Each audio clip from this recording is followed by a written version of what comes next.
This is the World Challenge devotion for Monday, July 25th, Legitimate and Illegitimate Desires by Gary Wilkerson.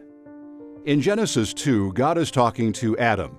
You need somebody suitable to help you. I'm going to make somebody for you. It's going to be just right for you. God brings all the animals and says, let's see what we can find. So Adam is naming all of the animals. You have to wonder, though, why does God do this? I believe Adam was being given a firm realization of his own longings. Many Christians are confused about this. We oftentimes think that any longing or passion that we have, because it seems to spring from our heart, is automatically evil. However, not every longing you have is inherently wrong.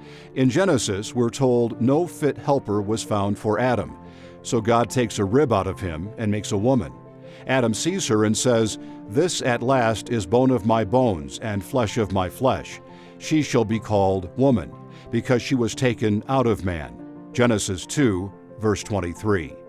When Scripture says, "this at last," the Hebrew can be translated in several different ways. One would be along the lines of finally, or it's about time. There's been this burning desire in Adam's soul, and God has finally called him to satisfy this longing in his heart. A legitimate longing is one that God brings to you. Longing for worship, community, building a life with a spouse, ministry. The moment that we begin to believe there is satisfaction beyond God, however, we run into trouble. Let's take money, for instance. Everybody needs money to pay your bills and have a place to live. Longing for money in order to successfully care for a family or live responsibly is not wrong. If we want money to buy ourselves security or other selfish reasons, it takes on an illegitimate form. Similarly, longing for a relationship is not wrong, unless you are forcing it through your own power. Longings can be corrupted, but they are often born out of something God has spoken into our hearts. You and I were intended to love people. This is not just a story of marriage. It goes broader than that. God created us to be with one another, to love one another, to have fellowship, to share our lives together with one another.